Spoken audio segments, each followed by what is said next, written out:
एक बार सामूहिक उच्चारण कर लेते हैं। हमने अब तक सामूहिक उच्चारण नहीं किया। योगस्थ कुरु कर्माणि संगम त्यक्त्वा धनंजय सिद्ध सिद्ध्यो समो भूत्वा समत्वं योग उच्यते। ये योग की डेफिनेशन है। समत्वम योग उच्यते, समता योग है, लेकिन समता होगी तो दो चीजों में होगी। कौन सी दो चीजें? तो सिद्ध सिद्ध्यो हो समो भूत्वा, सिद्धि और असिद्धि, सिद्धि में और असिद्धि में समता रखना ये योग है, ये कह रहे हैं। तो सिद्धि किसकी? कर्म करोगे तो कर्म का कुछ ना कुछ फल मिलेगा। हम क्यों कर रहे हैं कोई चीज? ताकि वो कर्म सफल हो। तो कर्म से प्राप्त होने वाली सफलता ये हुई कर्म सिद्धि। और जो कर्म जिस प्रयोजन के लिए कर रहे हैं वो प्रयोजन अगर सफल नहीं होता है तो वो गई उसकी असिद्धि। तो कर्म में सिद्धि होने में खुश हो जाना और असिद्धि होने पर दुखी हो जाना, ये तो स्वाभाविक लगता है। आप कैसे कह रहे हो कि कर्म में सिद्धि और असिद्धि में सम रह जाएगा? आप विचार कीजिए, कर्म के सिद्धि और असिद्धि में हम सम रह पाते हैं कि नहीं रह पाते? नहीं रह पाते। अगर प्रामाणिकता से अगर उत्तर देंगे अपने आप को, एक उत्तर दिया जाता है सामने वाले को और एक उत्तर दिया जाता है अपने आप को। अपने आप को अगर उत्तर देंगे तब हम अपने आप को पाएंगे कि हम सिद्धि असिद्धि में सम नहीं रहते। अच्छा, कौन सम नहीं रहता? अब इसका उत्तर दीजिए, कौन सम नहीं रहता है? सिद्धि से और असिद्धि से जो प्रभावित होता है वो सम नहीं रहता है। आपकी सिद्धि, कर्म के सिद्धि और असिद्धि में मैं सम रह सकता हूं कि नहीं? हाँ, ये तो रह सकते हैं। मेरे कर्म के सिद्धि और असिद्धि में आप सम रह सकते हैं कि नहीं? रह सकते हैं। मैंने कर्म किया, मेरा कर्म में सफलता हुई तो मुझे प्रभावित करेगी और असफलता हुई तो मुझे प्रभावित करेगी, आपको प्रभावित नहीं करेगी। पर अगर मैं अपने कर्म में असफल हुआ तो आप ही आकर के हमें उपदेश देंगे कि अरे होते रहता है। और आप अगर आपके कर्म में असफल हुए तो मैं आपको आकर के उपदेश दूंगा कि अरे कुछ नहीं, कर्म है तो मैच है, कभी जीतेंगे कभी हारेंगे, उसमें क्या है। ये तो बोलते हैं, लेकिन कब तक? जब तक वो दूसरे का है। तो देखिए इसमें से सूत्र क्या निकला? सिद्धि और असिद्धि में सम होने के लिए उससे प्रभावित नहीं होना पड़ेगा और उससे प्रभावित न होने के लिए उस कर्मफल का संबंध अपने से जोड़ना नहीं पड़ेगा। प्रभावित कौन होगा? अगर मैं वो कर्मफल को भोगने वाला बनता हूं तब मैं प्रभावित होऊंगा। मालिक के पैसे को लेकर कैशियर समझ लीजिए, बैंक का कैशियर है, तो बैंक के कैशियर ने वहां से पैसा लिया और यहाँ पे रख दिया। तो बैंक का कैशियर दिन भर में करोड़ों रुपया लेता है, लेकिन बैंक के कैशियर को रात को कोई बहुत ऐसा लगता है कि मैं बहुत पैसे वाला हो गया, क्योंकि उसको मालूम है कि ये पैसा मेरा नहीं है। उसके कर्म के फल का संबंध उसने अपने आप के साथ नहीं जोड़ा। अगर मैं मालिक के पैसे को लेकर कर्म कर रहा हूं, उससे होने वाला नुकसान अथवा उससे होने वाला लाभ ये दोनों मालिक का है, दोनों से मैं प्रभावित नहीं होता हूं। यानी मैं मालिक बनकर के कर्म नहीं करता हूं, मैं ट्रस्टी बनकर के कर्म करता हूं। शुरुआत वहां से करनी पड़ेगी, नहीं तो सिद्धि और सिद्धि में सम नहीं रह पाएंगे। यही है। अब उल्टा हो रहा है, जो ट्रस्टी है वो मालिक बन जाते हैं और भगवान क्या कह रहे हैं? मालिक को भी ट्रस्टी बन करके रहना है। अगर क्यों? क्योंकि हमने शास्त्रीय कारण देखा, क्योंकि अगर ट्रस्टी नहीं रहेंगे, अगर मालिक बन जाएंगे तो कर्म के फल का आप अपने आप से संबंध जोड़ोगे और नौकर अपने आप से संबंध नहीं जोड़ेगा। सेनापति भी लड़ाई लड़ता है तो किसके जीत के लिए लड़ाई लड़ता है? अपने जीत के लिए, राजा की जीत के लिए। तो जीतने पर भी राजा उससे प्रभावित होगा ना, वो स्वयं तो नहीं होगा। यही है दास्य भाव। इसलिए कर्मयोग में दास्य भाव है। हनुमान जी को राम जी ने पूछा था कि तुम मुझे किस दृष्टि से देखते हो? देह दृष्टिया तो दासोस्मि, जीव दृष्टिया तो दंशकः, आत्म दृष्टिया त्वमेवाहम इति में निश्चिता मति। हनुमान जी ने तीन चीजों को, इसलिए तो ज्ञानी नाम अग्रगण्यम कहा हनुमान जी को। तीन सिद्धांत एक श्लोक में पिरो कर बता दिए हनुमान जी ने। तीन सिद्धांत, द्वैत सिद्धांत, विशिष्ट अद्वैत सिद्धांत और अद्वैत सिद्धांत, तीनों दृष्टियां। अगर मैं अपने आप को देह समझता हूं तो मेरा अधिकार कर्म में है, और कर्म में मेरा अधिकार है तो मुझे अपने आप को दास समझना पड़ेगा, भगवान को मालिक समझना पड़ेगा और फिर मुझे कर्म करना पड़ेगा। तब जाकर के मैं सिद्धि और असिद्धि में सम रह सकता हूं। कर्म फल को न चाहना, कर्म फल को न चाहना, ये हमारे चित्त को शुद्ध करने का एक मुख्य रसायन है और उससे हमारा फायदा होता है। इसको समझाने के लिए एक कहानी बोली जाती है, पिछले बार भी बोली थी, आपको याद होगी, लेकिन कई लोग नए हैं इसीलिए बोलने का अवसर मिल गया तो अवसर छोड़ेंगे नहीं। एक बच्चा माँ के गोद में बैठकर गया परचून के दुकान में। तो परचून के दुकान में मिठाई की बरनियां रखी रहती है बहुत सारी। तो उसमें दुकानदार ने देखा बच्चा बड़ा प्यारा है, उसने परचून की बोतल में से एक बोतल खोली और बोला कि बेटा ले लो टॉफी। तो बेटे ने मना कर दिया। माँ ने बोला ले लो बेटा टॉफी, बच्चे ने मना कर दिया। तो दुकानदार ने खुद हाथ डालकर उसमें से टॉफी निकालकर बच्चे के हाथ में दे दी। बाहर आकर मम्मी ने पूछा, बोले बेटा तुमने, अंकल बोल रहे थे टॉफी लेने के लिए, तुमने क्यों मना किया? बोले मेरा हाथ इतना छोटा, मैं टॉफी लेता तो मेरे हाथ में 2 टॉफी आती, और अंकल ने अपने बड़े हाथ से टॉफी दी तो अभी देखो कितनी सारी टॉफी मिल गई। तो इससे ये तो सामान्य दृष्टांत है, लेकिन अब ये टॉफी चाहने वाला जीव है और छोटे छोटे हाथ हमारी छोटी छोटी कामनाएं हैं, और टॉफी देने वाला ईश्वर है और उसके है हाथ बड़े बड़े। तो इसलिए जब हम अपने छोटे बुद्धि से छोटा कर्मफल नहीं चाहते हैं, तब ईश्वर अपने बड़े हाथ से हमें चित्त शुद्धि रूपी बड़ा फल देता है। ये चीज याद रखने के लिए ये दृष्टांत बड़े काम का है, कर्म योग को चित्त में आरूढ़ कराने के लिए। ये एक चीज से कई बार इसलिए महात्मा लोग ये दृष्टांत ढूंढ के निकालते रहते हैं ताकि ये दृष्टांत से वो सिद्धांत आरूढ़ हो जाए। हम लोग भूल क्या करते हैं कई बार, बोले ये बहुत सरलता से समझाया आपने, मुझे बहुत अच्छा समझ में आया कि दुकान में जाकर के कभी टॉफी नहीं मांगनी चाहिए। बोले अरे ऐसा नहीं समझाया, दुकान में जाकर टॉफी मांगना नहीं चाहिए, ये तो दृष्टांत था। सिद्धांत ये है कि ईश्वर के पास हमें अपनी छोटी बुद्धि से छोटा कर्मफल नहीं मांगना चाहिए। यानी द्वैत की वस्तु हम चाहेंगे तो क्या चाहेंगे, कर्मफल जगत की अनित्य वस्तु ही तो होगी, तो जगत की अनित्य वस्तु को कर्मफल के रूप में न मांगना, ये कर्मयोग का रहस्य है, अन्यथा वो कर्म हो जाएगा। काम में कर्म और निष्काम कर्म में यही मुख्य अंतर है। जब हम कामना से प्रेरित होते हैं तब हम कर्मफल, कामना का विषय कर्मफल बनता है। जगत की अनित्य वस्तु कामना का विषय बनती है, वो न बने इसके लिए सावधान रहना। ईश्वर अर्पण बुद्धि से कर्म करना, ईश्वर का दास बनकर और कर्मफल को ईश्वर को अर्पण करके। इसका सारा विस्तार है गीता जी में। और निष्काम भाव पूर्वक कर्म करने के बाद उसमें और एक एलिमेंट जोड़ा जाता है, प्रेम का एलिमेंट। जिसके लिए हम कर्म कर रहे हैं उसके प्रति जब चित्त में प्रेम होता है, उससे किए जाने वाले कर्म की गुणवत्ता ही कुछ अलग होती है। इसके लिए और एक दृष्टांत दिया जाता है जो कि पहले दिया था और आज फिर से दूंगा। वो है तानसेन का। अकबर के दरबार में तानसेन थे, तो अकबर बड़े प्रेम उनसे प्रभावित थे कि तानसेन तुम्हारे जैसा तो कोई गा ही नहीं सकता है। तो तानसेन ने कहा कि महाराज अगर आप मुझे ऐसा कहते हो, इसका अर्थ आपने कभी हमारे गुरु को गाते हुए सुना ही नहीं है। बोले अच्छा, वो आपसे भी अच्छा गाते हैं। बोले इसमें क्या पूछना। बोले फिर उनको एक बार बुलाइए दरबार में, हम उनका गान सुनेंगे। बोले यही समस्या है कि वो आपके बुलाने से आएंगे नहीं। बोले कोई बात नहीं, वो जहाँ रहते हैं हम वहां जाएंगे। बोले और एक समस्या है, आपके जाने से वो गाएंगे नहीं। बोले वो जब गाएंगे तब हम जाएंगे। बोले उनके कब गाएंगे उसका कोई ठिकाना नहीं। बड़ी समस्या है। बोले ठीक है। तो बोले आजकल रात में कभी उनका मन होता है, कभी भजन गाते हैं, तो दोनों चुपके से बाहर में खड़े रहे तानसेन और अकबर, और उनके गुरुजी हरिदास जी रात के 2 बजे उनकी भजन की लहर हुई और भगवत भक्ति में उन्होंने तान छेड़ा। तो मंत्रमुग्ध होकर के तानसेन को पता ही था उसी के गुरु जी थे, और अकबर बाहर खड़े होकर के सुनते रहे। और बाद में फिर लौटते लौटते जब अकबर की वो मंत्रमुग्धता उतरी, तब तानसेन को बोलते हैं, बोले तानसेन तुम अपने गुरु जैसे क्यों नहीं गा सकते। बोले देखा, मैंने बोला था ना आपका भ्रम दूर हो जाएगा। तो बोले इसका एक सीधी सी बात है, तानसेन का उत्तर हमारे काम का है। ये तो सारी स्टोरी, ये जो बिल्डअप है ये सिर्फ इस उत्तर के लिए है, ये उत्तर काम का है। तानसेन ने बोला कि मैं कुछ पाने के लिए गाता हूं और उन्हें कुछ मिल गया है इसलिए वो गाते हैं।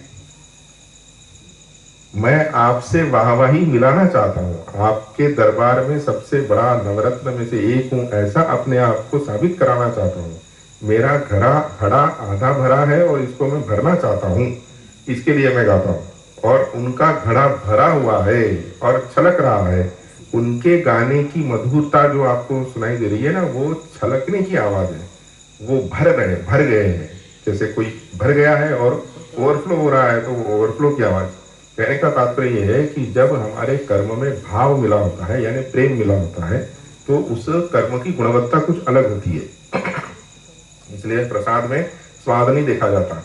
आप देखे होंगे जो प्रसाद मिलता है तो भोजन में तो देख बोल देते हैं कि आज चीनी कम है, नमक कम है, इत्यादि इत्यादि। लेकिन जब प्रसाद होता है तो प्रसाद के बाद में आप प्रसाद में कभी ये नहीं बोलते कि प्रसाद में ये है वो है, क्यों? क्योंकि वो प्रसाद है। तो यही कर्मयोग का रहस्य है कि हमें जो कर्म फल मिलता है वो हमें अपने कर्म का फल है इस रूप से ग्रहण नहीं करना है, अपितु फिल इन द ब्लैंक्स प्रसाद है। कर्म फल में प्रसाद बुद्धि, कर्म करते वक्त दास बुद्धि, और जो मिलता है उसके मिलने के समय में प्रसाद बुद्धि। हम कर्म कर रहे हैं ईश्वर का दास बनकर, हमें कर्म करने की शक्ति मिली है ईश्वर की कृपा से। ये शरीर मिला है, सामर्थ्य मिला है, ईश्वर ने कृपा करके दिया है। तो व्यष्टि को समष्टि की सेवा में लगाना ये हम अपनी तरफ से कर रहे हैं, और उसके बदले में ईश्वर तो हमें जीवन चलाने के लिए और ना कुछ देते ही जाएगा। जब वो देख रहा है कि इसके द्वारा हमारा काम अच्छा चल रहा है तो इसको और थोड़ा खींचो, तो उससे जो हमें मिलेगा वाहवाही मिलेगी। समाज की सेवा करोगे तो समाज आपको फूलमाला पहनाएगी। तो ये सबसे भ्रमित मोहित होकर आत्म मोह से ग्रस्त न हो जाकर के ये समझ में रखना, ये याद रखना कि ये ईश्वर का प्रसाद है। ईश्वर प्रसाद रूप से कर्मफल को ग्रहण करना। भोग बुद्धि तभी कम होती है, भोग बुद्धि कम होने के लिए और कोई उपाय नहीं है। तो ये हो गया कर्मफल से होने वाली चित्त शुद्धि। जब कर्मफल से चित्त शुद्धि होती है तब हमें कहाँ जाना है? हमें मोक्ष में जाना है। मोक्ष में जाने के लिए क्या करना है? हमने आप देखिए समीकरण सीधा सीधा बनाया था, अविद्या, काम, कर्म और कर्मफल, ये चार हमारे अनर्थ के हेतु थे। इनको हमको एक एक को छोड़ना था, है ना। तो हमें एक एक करके क्रम से त्याग करना है। कितनी सिंपल सी चीज है। ये चार चीजें अगर हमें समझ में आ गई, हमें मोक्ष प्राप्त करने के लिए इन चार अनर्थों से बचना है, अविद्या, काम, कर्म और कर्मफल। तो एक एक करके छोड़ना है। तो कहां से प्रारंभ करेंगे? अविद्या से करेंगे कि कर्मफल से करेंगे? कर्मफल से करेंगे। ये महत्व की बात है। एकदम से अविद्या का त्याग नहीं कर सकते। अविद्या सबसे अंदर है, अविद्या तक आप पहुंच ही नहीं सकते। अविद्या को छूने के लिए, जैसे राजा रहता है सबसे अंदर और उसके बाहर और एक ऊपर कोट बोलते हैं ना, ऐसे लेयर्स है, कई सारे लेयर्स है। जैसे हमारा शरीर है, उसके बाहर में हमने एक बनियान पहनी है, फिर एक शर्ट पहना है, फिर स्वेटर पहना है, फिर जैकेट पहना है, फिर एक बुलेट प्रूफ जैकेट पहना है इत्यादि। तो जो गोली मारी जाएगी वो बुलेट प्रूफ जैकेट को चीर कर धीरे धीरे धीरे धीरे ऐसे करके अंदर जाएगी।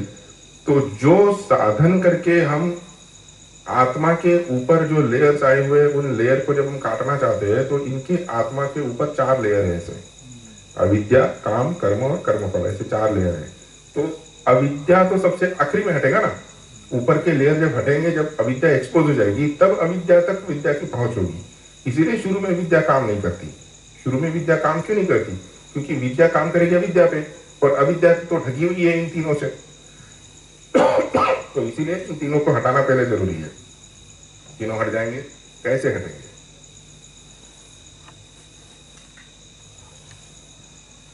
इनको हटाने की प्रक्रिया ही है कर्म फल को पहले त्यागना। त्यागने का सीक्वेंस, कर्म फल को पहले त्यागना पड़ेगा। कर्म फल को त्यागेंगे तब कर्म त्यागेंगे क्या? क्योंकि कर्म उसके पहले है, यानी कर्म चलेगा लेकिन कर्म फल नहीं चलेगा। कर्म फल को छोड़ करके कर्म करेंगे, बस यही कर्मयोग है। कितना इक्वेशन में सरल हो गया। कर्म तो करना है लेकिन कर्म फल को छोड़ देना है, बस ये हो गया कर्मयोग। फिर ऐसा करते करते जब चित्त शुद्ध हो जाएगा, तब ये कर्म जो हम कर्मफल त्याग करके कर रहे थे, अब ये कर्म भी बीच में रोड़ा बनने लगेगा। ये भी प्रतिबंधक बनने लगेगा। और हमें तो प्रतिबंधक को हटाना है। पंजाबियों में एक टाइटल होता है, अरोड़ा बोलते हैं। हाँ, तो ये कर्म भी अभी रोड़ा बन रहा है और हमें बनना है अरोड़ा। ये कर्म रूपी प्रतिबंधक को भी हटाना है, तो हमें कर्म का भी त्याग करना पड़ेगा।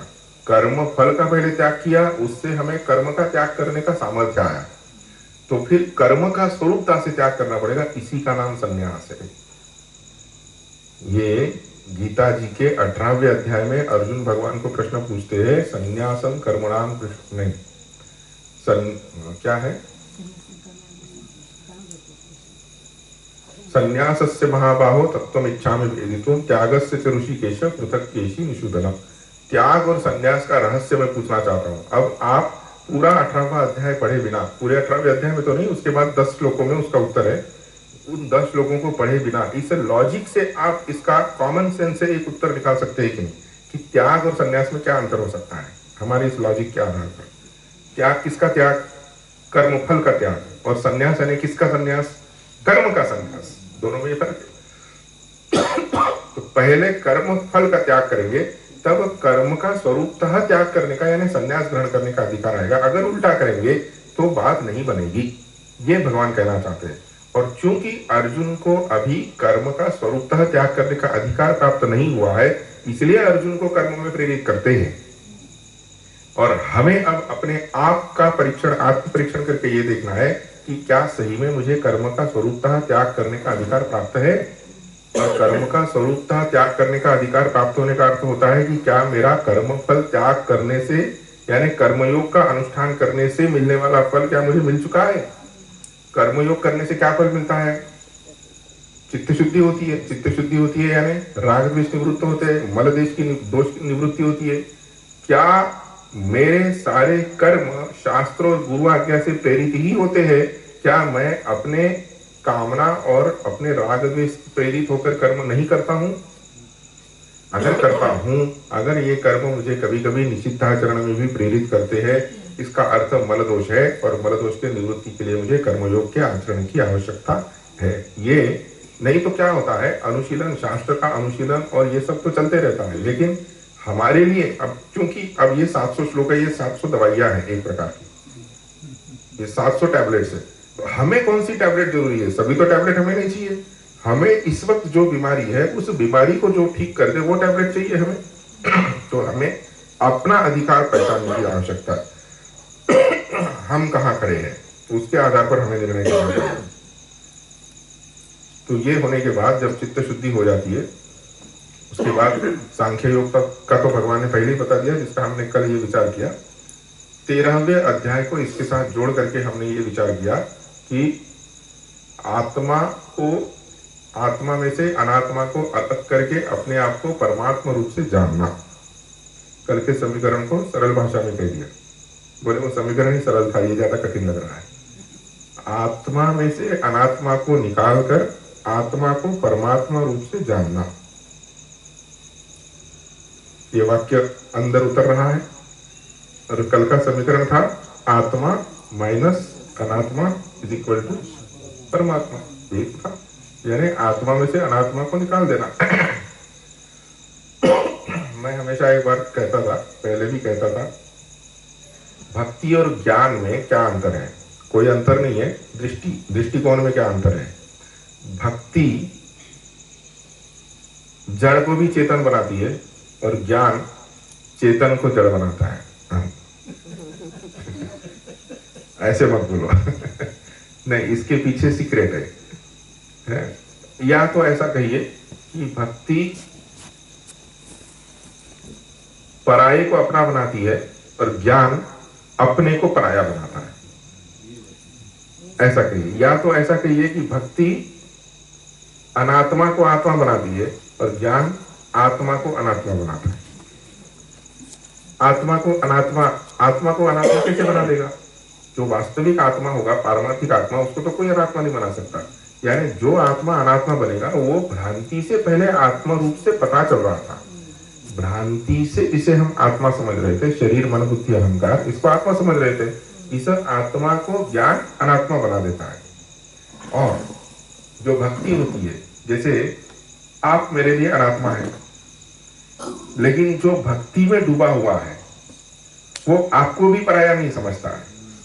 अयम निज परो वेति गणना लघुचेतसा उदार चरिता नाम तु वसुधैव कुटुंबकम। कुटुंब नहीं, वसुधा पूरा आत्मरूप हो जाता है उसका, है ना। सब कुछ आत्मरूप हो जाता है। आत्मरूप हो जाता है यानी पहले जिसे भ्रांति से अनात्मा समझ रहे थे, अब उसे ब्रह्म दृष्टि से देखने से आत्मरूप ही दिखाई देता है। तो ये है इसकी व्यापकता। तो लेकिन दोनों एक दूसरे के पूरक है। इसको ऐसा समझना चाहिए कि जैसे वृक्ष दो दिशा में बढ़ता है, ये कहा था हम लोगों ने, एक गहराई में और एक चौड़ाई में।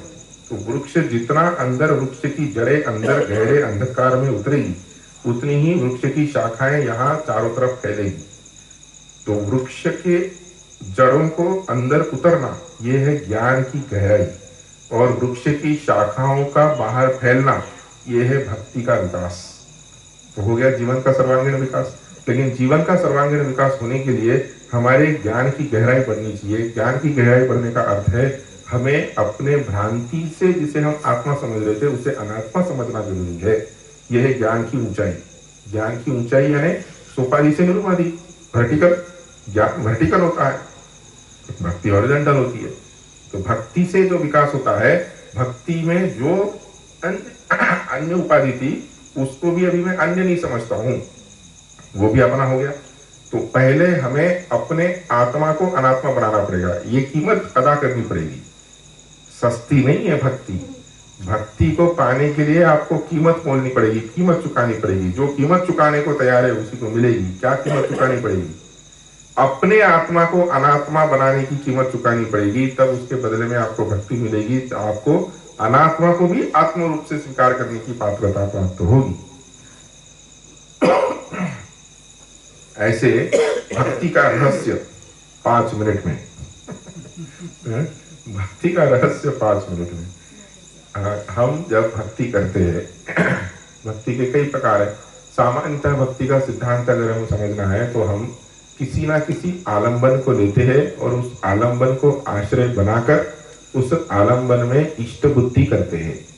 आप देखिए इस बात को अंदर है, थोड़ा सा आंख बंद करके ये बात सही है कि नहीं। हम ऐसा करते हैं, आलंबन मूर्ति हो सकती है, लीला हो सकती है, नाम हो सकता है, रूप हो सकता है, उसका जप हो सकता है, उसके लीलाओं का चिंतन हो सकता है, कुछ भी हो सकता है, उसके नाम का भजन हो सकता है, अंदर ही अंदर चिंतन ये भी हो सकता है, आलंबन कुछ भी हो सकता है। लेकिन आलंबन के आधार पर हम क्या कर रहे हैं?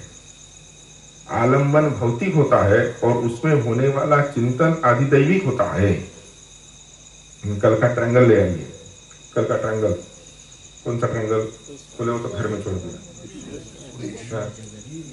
हाँ, ईश्वर जीव और जगत वाला ट्रायंगल, ईश्वर जीव और जगत वाला ट्रायंगल।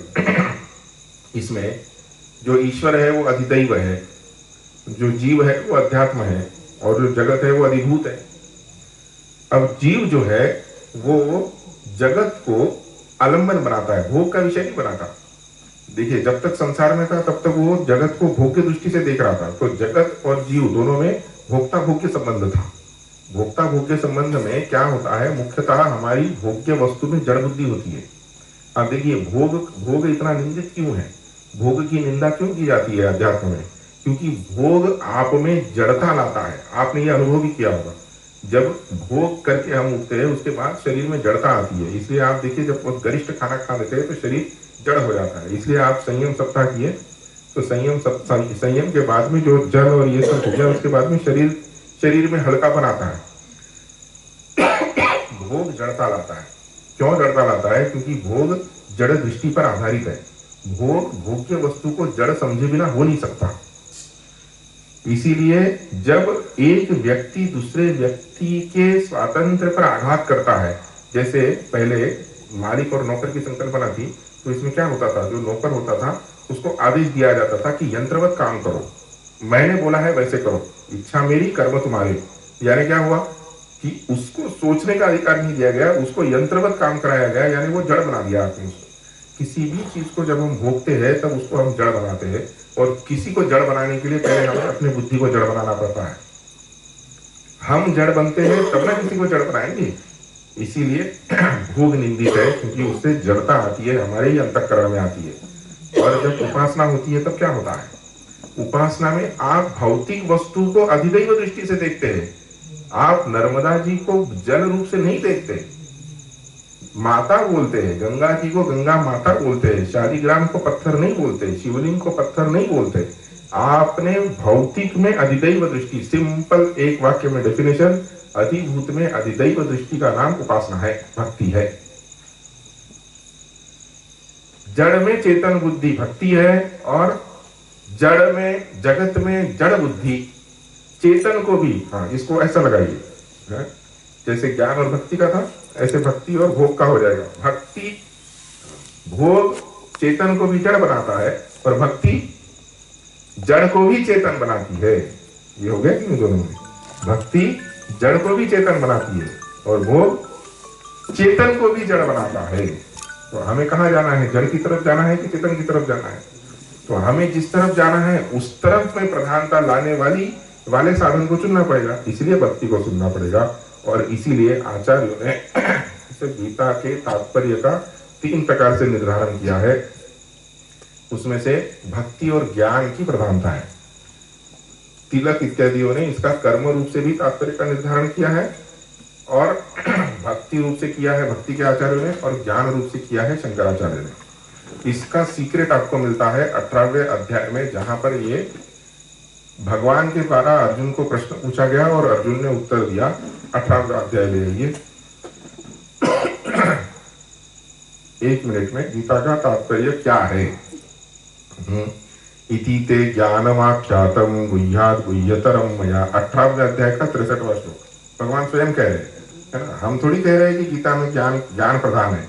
भगवान स्वयं कह रहे हैं संपूर्ण ज्ञान प्रदान करने के बाद कि इति ते ज्ञानमाख्यातम। इति यानी इससे पहले जो कहा ये सारा ज्ञान ही है, ये ज्ञान मैंने आपको बता दिया। अब भक्ति आचार्यों का कहना भी निराधार नहीं है। भक्ति आचार्य कहते हैं इसके बाद में क्या कहा है वो भी तो देखिए। मन मना भव मद भक्तो मद्याजी माम नमस्कुरु। मद भक्तो भव मामे वैश्यसि सत्यम ते। उसके बाद सर्वधर्मान परित्यज्य मामेकम शरणम व्रज। शरण कहाँ जाते हैं? प्रपत्ति प्रतिपत्ति कहाँ होती है? शरणागति कहाँ होती है? समर्पण कहाँ होता है? भक्ति में होता है। और इसके बाद अर्जुन ने प्रश्न का जो उत्तर दिया उसमें अर्जुन ने क्या कहा? नष्टो मोह स्मृतिर्लब्धा त्वत्प्रसादात्मयाच्युत। पूर्वार्ध ज्ञान के लिए है, उत्तरार्ध भक्ति के लिए है। नष्टो मोह स्मृतिर्लब्धा ज्ञान की वजह से हुआ, त्वत्प्रसादात्मयाच्युत भक्ति की वजह से हुआ। ईश्वर का प्रसाद, ये यहाँ भक्ति है। दोनों तात्पर्य अलग अलग नहीं है, क्योंकि अखंडानंद जी के शब्दों में भक्ति यानी नाचता हुआ ज्ञान। कितनी सुंदर परिभाषा है। भक्ति क्या है? नाचता हुआ ज्ञान भक्ति है। तो इस प्रकार की ज्ञान, इस प्रकार की भक्ति और इस प्रकार के गीता के तात्पर्य को जीवन में लाने का अवसर, अधिकार, सामर्थ्य माँ के आशीर्वाद से हमें प्राप्त हो, ऐसी माँ के चरणों में प्रार्थना करके इस गीता स्वाध्याय को यहीं पे समर्पण करते हैं माँ के चरणों में। ओम शांति शांति शांति।